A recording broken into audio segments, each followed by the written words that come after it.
నమస్తే, welcome to hit TV. ఈ రోజు మనతో పాటు ప్రముఖ ఆధ్యాత్మికవేత్త, లైఫ్ కోచ్, అలాగే ఆస్ట్రాలజర్ ఆర్బి సుధా గారు మనతో పాటు ఉన్నారు. వారితో మాట్లాడి మరిన్ని విషయాలు తెలుసుకునే ప్రయత్నించారు.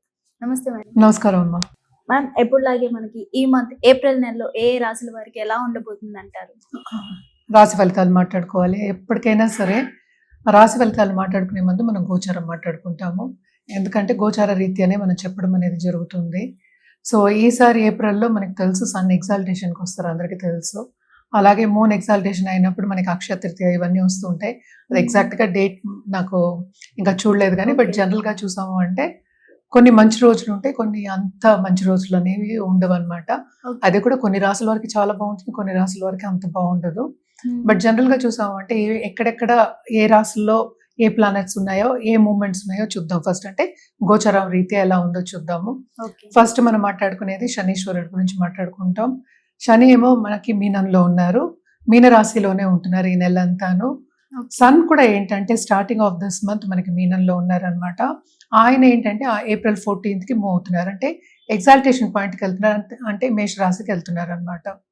అలాగే మనం చూసాము అంటే మార్స్ కూడా మీనంలోనే ఉన్నారు. మనం మాట్లాడుకున్నాం అంటే గ్రహ కూటమి అవుతోందని మాట్లాడుకున్నాం. అలాగే కుంభంలో అయింది, ఇప్పుడు మీనంలో అయింది, తర్వాత ఇప్పుడు మేషానికి వెళ్ళబోతున్నారు. మార్స్ ఏప్రిల్ 2కి వెళ్తున్నారు అనమాట. తర్వాత most important planet and commercial planet మనకి తెలుసు మెర్కురీ అయ్యారు, అంటే బుధుడు కూడా మనకి ఏంటంటే ఏప్రిల్ 11కి ఆయన ఏంటంటే మేషానికి వెళ్తున్నారు అనమాట. అలాగే మనం నెక్స్ట్ మాట్లాడుకోవాల్సింది శుక్రుడు మనకి తెలుసు టువర్డ్స్ ఎండ్ ఆఫ్ మార్చ్ ఏమో మనకి మేషానికి వెళ్ళారనమాట. ఆయన ఏప్రిల్ 19కి వృషభానికి వెళ్తున్నారు. జూపిటర్ అంటే మంచి గ్రహం, మనం ఎప్పుడు మాట్లాడుకుంటాం, చాలా బ్లెస్సింగ్స్ ఇచ్చే గ్రహం, మంచి చేసే గ్రహం మనకి జూపిటర్ అయ్యారు. ఆయన ఏంటంటే మనకి ప్రస్తుతం మిథునంలో ఉన్నారు. ఆయన అక్కడే ఉంటున్నారు, అంటే ఈ మంత్ అంతా జూన్లోనే ఆయన మారుతున్నారు అనమాట, అంటే ఎగ్జాల్టేషన్ పొజిషన్కి వెళ్తున్నారు. తర్వాత మనం మాట్లాడుకోవాల్సింది రాహు కేతువులు. రాహు ఏమో ప్రస్తుతం మనకి కుంభంలో ఉన్నారు, కేతు ఏమో మనకి తెలుసు సింహంలో ఉన్నారు. అండ్ ఆల్సో ఎప్పటికైనా సరే మనం చెప్పుకునేది ఏంటంటే చంద్రుడు 2 రోజులకు ఒకసారి మారుతూనే ఉంటారనమాట. సో జనరల్ ప్రెడిక్షన్స్ మనం అంటే జనరల్ గోచారం మాట్లాడుకున్నాము.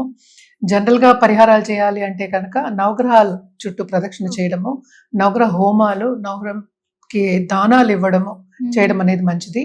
అలాగే ఏలినాటి శని ఎవరెవరికి ఉంది, అండ్ ఆల్సో మనం చెప్పుకోవాలి ఏంటంటే కంబషన్ ఉందన్నమాట శనికి కూడాను, ఏప్రిల్ ఎండ్ వరకు ఉంది.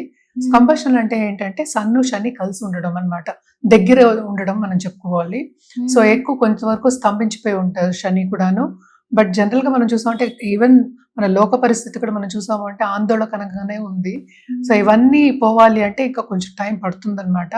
సో పరిహారాలు అందుకని మానేయకూడదు, మనం కంటిన్యూస్ గా పరిహారాలు చేస్తూనే ఉండాలి. అంటే ఏం చేయాలి అంటే ఒక్కొక్క రాశి వాళ్ళకి ఒక్కొక్కటి ఉంటుంది. బట్ జనరల్ పరిహారాలు ఎప్పుడు నేను చెప్పేది ఏంటంటే దేవి పూజలు చేసేవాళ్ళు కంటిన్యూస్ గా ప్లీజ్ దేవి పూజలు చేయండి. ఎందుకంటే శక్తికి మించింది మనకి వేరే లేరు. అంటే సో ఎవరి కుటుంబానికి వాళ్ళకి కులదేవతలు అనేవాళ్ళు ఉంటారు. సో కులదేవతల్ని మనం సేవించవచ్చు, కానీ శక్తి పూజలు చేసింది శక్తి పూజల కన్నా మించింది లేదు అని అందరూ చెప్పుకుంటూ ఉంటారు. అది నేను చెప్పింది కాదు.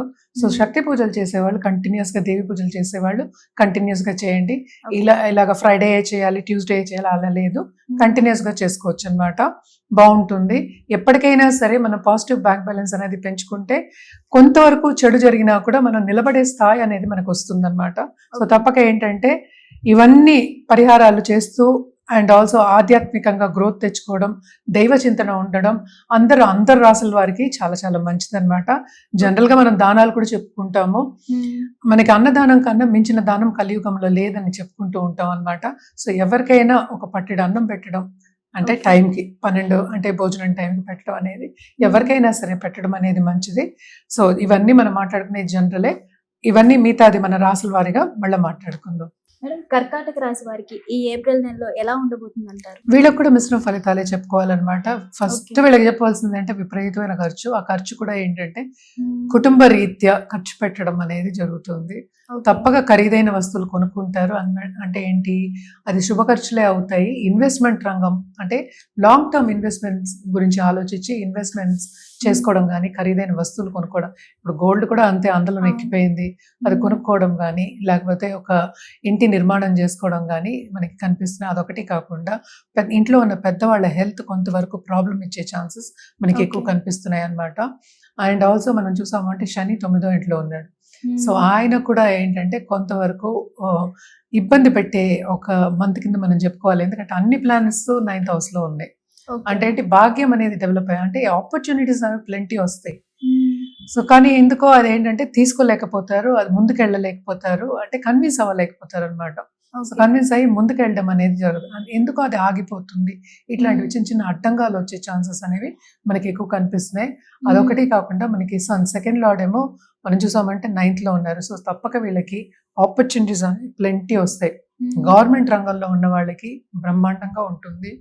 ప్రమోషన్స్ వచ్చే సూచనలు అవన్నీ కనిపిస్తున్నాయి. అలాగే స్టూడెంట్స్ కూడా మ్మ్. గవర్నమెంట్ ఎగ్జామ్స్ రాసేవాళ్ళు, ఎస్పెషలీ చాలా ఎగ్జామ్స్ ఉన్నాయి కదా, అవును. లోకల్ గవర్నమెంట్ ఎగ్జామ్స్ అయినా కానీ సెంట్రల్ గవర్నమెంట్ ఎగ్జామ్స్ అని రాసే వాళ్ళు తప్పక వీళ్ళు సక్సెస్ అయ్యే ఛాన్సెస్ మనకి ఎక్కువ కనిపిస్తున్నాయి. ఎప్పుడు almost after let's say April 14th అంటే ఏంటి, ఓకే. సన్ ఏమో ఎగ్జాల్టేషన్ పొజిషన్కి వస్తున్నారు, కానీ ఇక్కడ కేతు కూడా ఉన్నారు.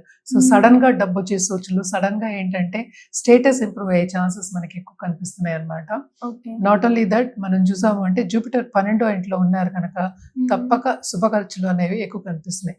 మోస్ట్ మిశ్రమ ఫలితాలు ఎందుకు చెప్పాము అందుకోసమే. And hmm. ఆల్సో హెల్త్ రీత్యా జాగ్రత్తగా కాపాడుకుంటూ రావాలి హెల్త్ అనేది చెప్పడం జరుగుతోంది. ఓకే. అండ్ ఆల్సో మనం చూసామంటే దాంపత్య జీవితంలో కూడా కొంతవరకు ఎడబాటు వచ్చే ఛాన్సెస్ అనేవి మనకి కనిపిస్తున్నాయి. అంటే ఆర్గ్యుమెంట్స్ కానీ ఓకే. విభేదాలు వచ్చే ఛాన్సెస్ మనకి కనిపిస్తున్నాయి. మ్మ్. అలాగే ఆర్ట్ రంగంలో ఉన్న వాళ్ళు కానీ, లేకపోతే ఆన్లైన్ బిజినెస్ అంటే ఆన్లైన్లో ఆర్ట్ తీసుకునే వాళ్ళకి, మనం మాట్లాడుకునేది ఆర్ట్ మ్మ్. బిజినెస్ కింద, క్రియేటివ్ ఆర్ట్ బిజినెస్లో ఉన్న వాళ్ళకి తప్పక కొంతవరకు రాబడి వచ్చే ఛాన్సెస్ మనకి కనిపిస్తున్నాయి. అలాగే ఇంట్లో ఉన్న మహిళలు ఇంట్లోంచి ఏదైనా చేద్దాము, మ్మ్. చాలా మంది హెర్బల్ పౌడర్స్ చేస్తున్నారు, ఓకే. సోప్స్ చేస్తున్నారు, ఇలాంటివి అంటే ఆర్టిస్టిక్ గా ఏమైనా చేసినప్పుడు తప్పక వాళ్ళకి లాభాలు వచ్చే ఛాన్సెస్ ఉన్నాయి. అదొకటి కాకుండా దాని మ్మ్. మీద ఇంకా అవగాహన పెంచుకుని ముందుకెళ్ళడం, అంటే ఇంకా చదువుకోవడం కానీ, మ్మ్. రీసెర్చ్ లోకి వెళ్ళడం కానీ మనకి ఎక్కువ కనిపిస్తుంది అనమాట. తప్పక ఏంటంటే శుభ ఖర్చులు అయినప్పటికీ మ్మ్. ఖర్చు అనేది వీళ్ళకి తప్పదు. ఖర్చు తప్పదు. ఓకే. మేడం దీనిలో ఈ రాశిలో ఉన్న వాళ్ళకి రైతులకి ఎలా ఉండబోతుంది అంటారు? రైతులకి అంతే, అన్ని ఖరీదయ్యే ఛాన్సెస్ ఉన్నాయి. ఇప్పుడు ఎండాకాలం అందరికీ అవును. తెలుసు, నీళ్లు కూడా దొరకవు. దొరకవు. సో అన్ని ఖరీదయ్యే ఛాన్సెస్ ఉన్నాయి. రాబడి అనేది కొంచెం తక్కువే అనిపిస్తుంది అనమాట. మ్మ్. అండ్ ఆల్సో మనం చూసాము 9th లో శని ఉంటే తప్పక ఆయన శ్రమ పడతాడు. మ్మ్. నువ్వు కాస్త డబ్బు రావాలి, కొంత ఎక్కువ రావాలి, నాకు ఈ మొత్తాలు రావాలి అంటే 4 సార్లు చేస్తే గానీ అది అవ్వదు. అందుకని ఓకే. ఏదైనా శ్రమ అనేది చాలా అధికం, ఖర్చు అనేది చాలా అధికం వీళ్ళకి. మ్మ్. మరి వీళ్ళు వీటి నుంచి బయటపడాలంటే ఎలాంటి పరిహారాలు చేస్తే బాగుంటుంది అంటారు మేడం? తప్పక వీళ్ళు ఏంటంటే శివుడిని దర్శించుకోవడం, మండే సోమవారం శివాలయం దర్శించుకోవడం, ఆధ్యాత్మికంగా అంటే ఏదైనా చదువుకోండి, మీరు ఏ మంత్రం అయినా సరే ఏదైనా సరే మ్మ్. చదువుకోవడం కానీ, అంటే నిత్యం చేయండి. నేను ఎప్పుడు సోమవారం ఈ వారమే చేయండి నేను ఎప్పుడు చెప్పను, నిత్యం ఓకే. చేసుకోండి, మీకేం మంచిది. అంటే ఒక 5 నిమిషాలు 10 నిమిషాలు మనం చెప్పేది ధ్యానం చేసుకోండి, మ్మ్. చాలా చాలా మంచిది. రుద్రాభిషేకం చేసుకోవడం, మహామృత్యుంజయ మంత్రం కంటిన్యూస్గా చదువుకోవడం అనేది చాలా ఓకే. మంచిది అనమాట వీళ్ళకి. అండ్ ఆల్సో మనం రుద్రాక్ష విషయానికి వస్తే కనుక తప్పక వీళ్ళు ఏంటంటే ద్విముఖి రుద్రాక్ష, అలాగే గౌరీ శంకర్ రుద్రాక్ష వేసుకోవడం, అలాగే మ్మ్. దశముఖి వేసుకోవడం అనేది చాలా మంచిది. ఎవరికైనా సరే మనం ఏంటంటే జాతక రీత్యా ఇవ్వడం అనేది జరుగుతుంది. మ్మ్. దాంతో పాటు ఏంటంటే దాంట్లో జెమ్ స్టోన్స్ ఏదైనా వేసుకోవాలి అంటే, జాతి రత్నాలు వేసుకోవాలంటే కూడా చెప్పడం అనేది జరుగుతుంది అనమాట. అండ్ ఆల్సో మనం కలర్స్ విషయానికి వస్తే కనుక తప్పక వీళ్ళు ఏంటంటే క్రీమ్ కలర్, లైట్ క్రీమ్ ఉంటుంది, మనం మరీ వైట్ చెప్పట్లే, లైట్ క్రీమ్ నుంచి సిల్వర్ వేసుకోవడం అనేది చాలా మంచిది అనమాట. ఇది కూడా ఆన్ మండేస్ వేసుకుని చూడండి, మీకు ఇంకా బాగుంటుంది. ఓకే.